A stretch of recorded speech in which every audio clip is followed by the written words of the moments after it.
Burkina Faso Africa का वो गरीब और कमज़ोर सा देश कि जिसको अभी कुछ वक्त पहले तक दुनिया के नक्शे में ढूंढने के लिए भी जूम करना पड़ता था, लेकिन फिर अचानक से इस देश की तरफ से इंटरनेशनली और नेशनली दोनों लेवल पर ही ऐसे बड़े बड़े फैसले लिए जाने लगे जिसकी वजह से अब ये हमेशा ही दुनिया की मीडिया में छाया रहता है। और इन तमाम फैसलों के पीछे और इन तमाम चीज़ों के पीछे सिर्फ और सिर्फ एक ही इंसान है जिसका नाम है इब्राहिम ट्राओरे। जरा आप खुद ही सोचिए कि अगर आपसे कोई कहे कि टायरों की मदद से न सिर्फ बहुत ज्यादा सस्ता बल्कि मजबूत और इको फ्रेंडली रोड तैयार किया जा सकता है तो आपको शायद ये मजाक लगेगा, लेकिन नहीं, इब्राहिम ट्राओरे ने अपने देश के अंदर इससे जुड़ा हुआ एक ऐसा प्रोजेक्ट शुरू किया है कि जिसकी चर्चा पूरी दुनिया में हो रही है, क्योंकि यहाँ पर पुराने और कचरे में पड़े हुए टायरों को इकट्ठा करके उनके ऊपर रोड बनाई जा रही है। इसके पीछे क्या लॉजिक है और इब्राहिम ट्राओरे के दिमाग में ये ख्याल आया क्यों, और क्या वजह है कि दुनिया भर के लोग अफ्रीका की इस कौम के इस एक्सपेरिमेंट से न सिर्फ हैरान हैं बल्कि काफी कुछ सीखने की भी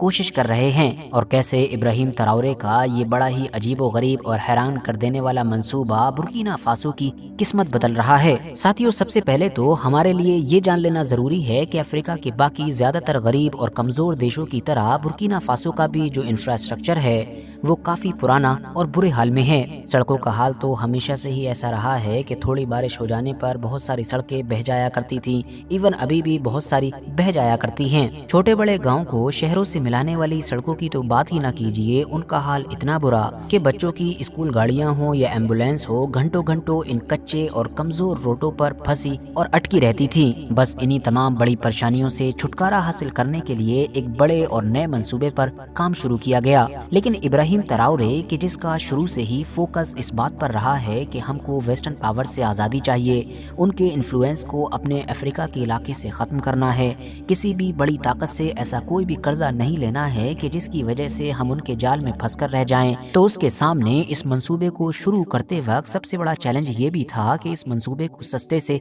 सस्ता बनाया जा सके, मतलब इसमें कम से कम पैसा खर्च हो, जबकि दूसरा फोकस इस बात पर भी था कि इस मंसूबे के तहत जो भी सड़कें वगैरह बने या जो भी काम किया जाए वो लॉन्ग लास्टिंग हो, मतलब कि वो मजबूत हो और उसकी उम्र हद से ज्यादा लंबी हो। जबकि जो तीसरा फोकस था वो इस बात पर था कि ये जो पूरा मंसूबा हो, जो प्रोजेक्ट हो, ये इको फ्रेंडली हो, मतलब हमारी जो आबो हवा है, हमारा मौसम है, इसको नुकसान पहुंचाने वाला ना हो। तो बस जब इन तीनों चीजों को ध्यान में रखते हुए नए मंसूबे पर काम शुरू किया गया तो वही चीज सामने निकल कर आई कि जिसका जिक्र हमने शुरू में किया था, मतलब वेस्ट हो चुके टायरों को जमीन पर बिछाकर उनके ऊपर सड़कों की तामीर, क्योंकि ये वही टायर हैं कि जो जब इंसान के इस्तेमाल के लायक नहीं रहते हैं तो फिर इनको कचरे का हिस्सा बना दिया जाता है, और जब इनमें आग लगाई जाती है तो इनसे जहरीला धुआं निकलता है, और अगर ये कहीं नदी नाले में चले जाते हैं तो वहाँ भी फंसकर हमारे इकोसिस्टम को ही नुकसान पहुँचाते हैं। इनको एक तरतीब के साथ जमीन पर बिछाया जाता है और फिर इनके ऊपर एक खास किस्म का मसाला डाला जाता है जो रबड़ के साथ अच्छी तरीके से चिपक जाता है और इस तरह से